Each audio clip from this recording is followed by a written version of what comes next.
Subscribe and share my channel Sudarsana.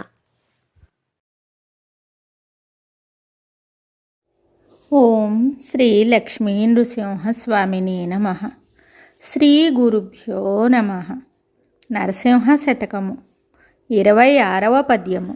అధిక విద్యావంతుల ప్రయోజకులైరి పూర్ణసుంఠలు సభా పూజ్యులైరి సత్యవంతుల మాట జన విరోధం వాయే వదరుబోతుల మాట వాసికెక్కె ధర్మవాదన పరుల్ దారిద్ర్యమొందిరి పరమలోభులు ధనప్రాప్తులైరి పుణ్యవంతులు రోగభూత పీడితులైరి దుష్టమానవులు వర్ధిష్ణులైరి పక్షివాహనమా వంటి భిక్షకులకు శక్తి లేదాయనిక నీవే చాటుమాకు భూషణ వికాస శ్రీధర్మపుర నివాస దుష్ట సంహార నరసింహ దురిత దూర.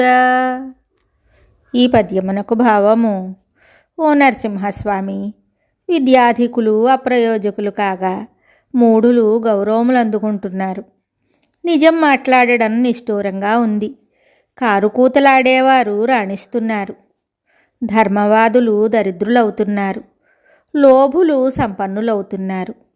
పుణ్యాత్ములు రోగముల చేత పీడింపబడుతున్నారు. దుర్మార్గులు గొప్పవారవుతున్నారు. మా బోటి వారలకు శక్తి లేదు. మాకు నీవే దిక్కు. మరొక పద్యంతో మళ్ళీ కలుద్దాం. శుభం. Subscribe and share my channel Sudarsana.